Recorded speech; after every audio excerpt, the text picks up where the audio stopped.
എല്ലാവർക്കും നമസ്കാരം.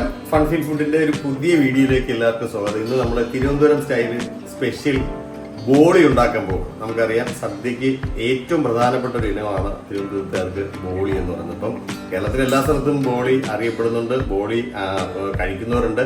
പായസത്തിൻ്റെ കൂടെ കഴിക്കാൻ പറ്റിയൊരു ഉഗ്രം കോമ്പിനേഷനാണ് ബോളി. അപ്പോൾ ബോളി പായസവും നമുക്ക് വീഡിയോയിലേക്ക് പോകാം. അപ്പോൾ ബോളിക്ക് ആവശ്യമായ പ്രധാനപ്പെട്ട ഇൻഗ്രീഡിയൻ്റ് ആണ് നമ്മുടെ കടലപ്പരിപ്പ് നന്നായിട്ട് കഴുകി വൃത്തിയാക്കി വെച്ചിട്ടുണ്ട്. നമുക്കിനി ഇതൊരു കുക്കറിലിട്ട് നന്നായിട്ടൊന്ന് വേവിച്ചെടുക്കാം. നമുക്ക് ആവശ്യത്തിന് വെള്ളം ഒഴിച്ച് നമുക്കിതൊന്ന് വേവിച്ചെടുക്കാം. അടുപ്പ് കത്തിച്ച് നമ്മൾ പരിപ്പ് ഒന്ന് വേകാൻ വയ്ക്കാം. ഇനി നമ്മൾ ബോളി ഉണ്ടാക്കുന്നതിന് വേണ്ടിയിട്ട് മൈദ ആവശ്യമാണ്. അപ്പോൾ മൈദ നമ്മൾ ഒന്ന് കുഴച്ചെടുക്കണം. നമ്മൾ പൊറോടയ്ക്കൊക്കെ കുഴച്ചെടുക്കുന്ന പോലെ കുഴച്ചെടുക്കണം. സാധാരണ ബോളിക്കൊരു മഞ്ഞ നിറമാണുള്ളത്. അപ്പോൾ സാധാരണ ഫുഡ് കളർ ചേർക്കാറുണ്ട്. നമ്മൾ ഫുഡ് കളറിലാണ് ചേർക്കുന്നത്, മഞ്ഞൾപ്പൊടിയാണ് ചേർക്കുന്നത്. അപ്പോൾ മഞ്ഞൾപ്പൊടി നമ്മൾ മാവിൻ്റെ കൂടെ മിക്സ് ചെയ്ത് നമ്മൾ എടുക്കുകയാണ്. അപ്പോൾ മഞ്ഞൾപ്പൊടി നമുക്ക് മൈദയിൽ മിക്സ് ചെയ്തെടുക്കാം. ഇനി നമ്മളിത് പൊറോട്ടയ്ക്കൊക്കെ കുഴയ്ക്കുന്ന ആ രീതിയിലാണ് ഇത് കുഴച്ചെടുക്കേണ്ടത്. ഇതിനകത്ത് വെള്ളം ഒഴിച്ച് ഈ മാവൊന്ന് കുഴച്ചെടുക്കാം.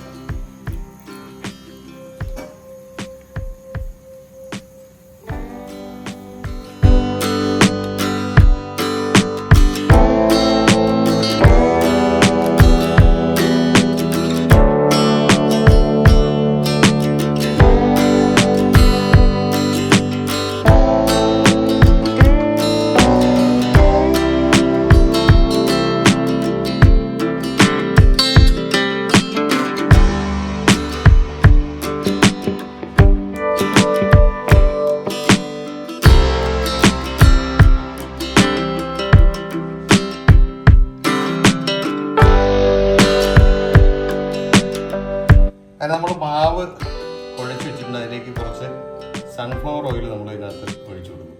അപ്പോൾ ഇതിട്ടിട്ട് മാവൊന്ന് ഇത് പൊടിക്കട്ടെ. നമുക്ക് കുറച്ച് നേരം വെയിറ്റ് ചെയ്യാം, സെറ്റ് ആക്കാം. നമുക്ക് മാവൊന്ന് സെറ്റായി വരാൻ വേണ്ടിയിട്ട് അടച്ച് വെച്ചാൽ അത് നമ്മുടെ പരിപ്പ് കുക്കറിൽ വേവിച്ചെടുത്തിട്ടുണ്ട്. അതുകൊണ്ട് ഇതാണ് അതിൻ്റെ ഒരു പരിവം. ഇങ്ങനെ ഞെക്കുമ്പോൾ ഇങ്ങനെ അധികം അങ്ങ് വെന്ത് പോയിട്ടില്ല.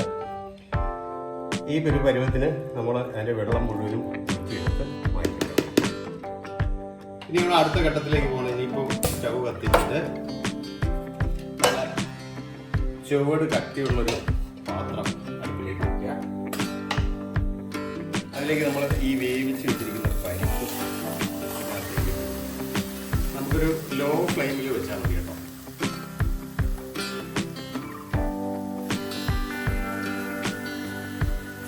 നമ്മളൊരു 250 ഗ്രാം പരിപ്പാണ് എടുത്തേക്കുന്നത്. അപ്പോൾ അതിനകത്തേക്ക് 250 ഗ്രാം പഞ്ചസാര നമ്മൾ ചേർത്ത് കൊടുക്കും.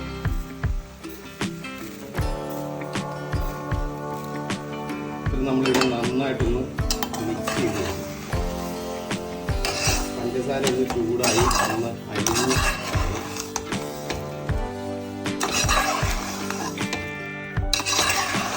അപ്പോൾ നമ്മുടെ ഈ കടലയ്ക്കകത്തേക്ക് നമ്മൾ ജാതിക്ക പൊടിച്ചു തരും.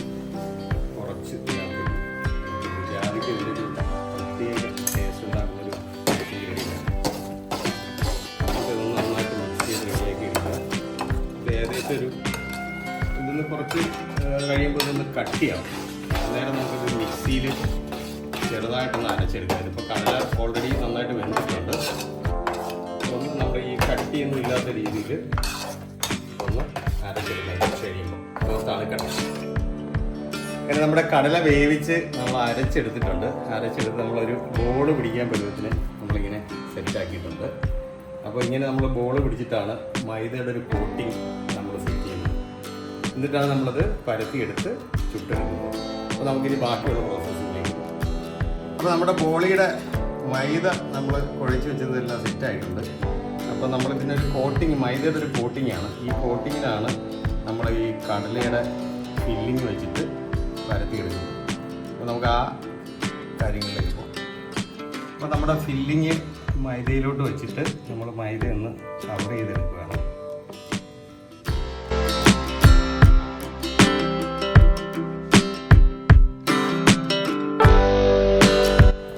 കുറച്ച് മൈദപ്പൊടി ഇട്ടിട്ട് നമുക്കിതിനൊന്ന് പരത്തിയെടുക്കാം. കല്ലിലൊന്ന് ചെറുതായിട്ടൊന്ന് മൈദപ്പൊടി ഇടുമ്പോഴേ ഇതൊരു അത് നന്നായിട്ട് പരത്തിയെടുക്കാൻ പറ്റും. അപ്പോൾ നമ്മളത് മൈദപ്പൊടിയിലോട്ട് ഇതിനെ ഒന്ന് ചെയ്തെടുത്തിട്ട് നമ്മളിതൊന്ന് പരത്തിയെടുക്കാൻ പോവാം. കൈ കൊണ്ട് വേണമെങ്കിൽ നമുക്ക് പരത്താം, വേണമെന്നുണ്ടെങ്കിൽ നമുക്ക് ചപ്പാത്തി പലകയുടെ പരത്തുന്ന സാധനം കൊണ്ട് നമുക്ക് ഇതിനൊന്ന് പരത്തിയെടുക്കാം.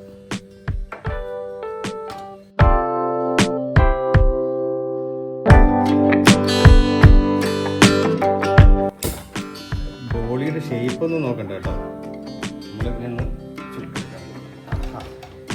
കിടക്കട്ടെ. നമ്മളിനിയിപ്പോൾ അടുത്ത ഫില്ലിങ് വെച്ചിട്ട് ഇതൊന്ന് കോട്ട് ചെയ്തെടുക്കണം മൈദ മാവിന്.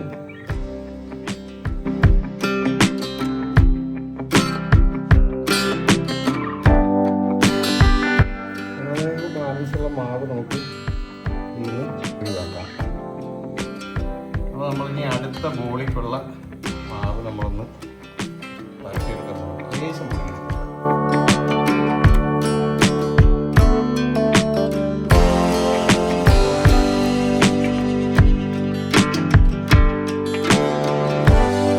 അങ്ങനെ നമ്മുടെ അടുത്ത ബോളി കല്ലിൽ കിടന്നിങ്ങനെ ചൂടായി വരുന്നത്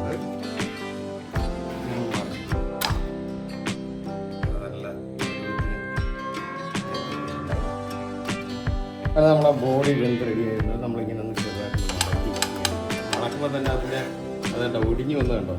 അപ്പോൾ നല്ല പരുവത്തിന് സാധനം കിട്ടിയിട്ടുണ്ട്. അങ്ങനെ നമ്മൾ തിരുവനന്തപുരം സ്റ്റൈലിലുള്ള ബോളി റെഡി ആയിട്ടുണ്ട്.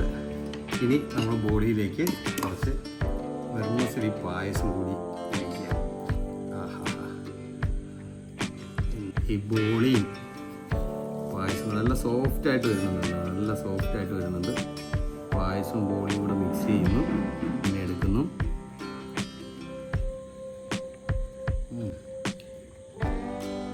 നല്ല സോഫ്റ്റായിട്ട് ഇങ്ങനെ ബോളി ഇങ്ങനെ അലിഞ്ഞിങ്ങനെ പോകുന്നു കേട്ടോ.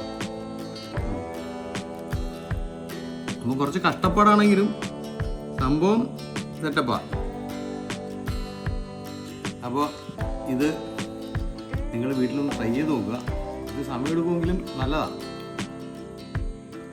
ബോളിയുടെ റെസിപ്പി നിങ്ങൾക്ക് ഇഷ്ടമായെന്ന് വിശ്വസിക്കുന്നു. ഇഷ്ടമായെങ്കിൽ നിങ്ങൾ നിങ്ങളുടെ അഭിപ്രായം കമൻറ്റുകൾ രേഖപ്പെടുത്തുക. നിങ്ങളുടെ കൂട്ടുകാരിലേക്ക് ഇത് ഷെയർ ചെയ്തെത്തിക്കുക. അതുപോലെ തന്നെ നമ്മുടെ ചാനൽ സബ്സ്ക്രൈബ് ചെയ്യാത്ത ആളുകളുണ്ടെങ്കിൽ ചാനൽ കൂടെ ഒന്ന് സബ്സ്ക്രൈബ് ചെയ്ത് സഹായിക്കുക. അപ്പോൾ നമുക്ക് അടുത്ത വീഡിയോയിൽ കാണാം.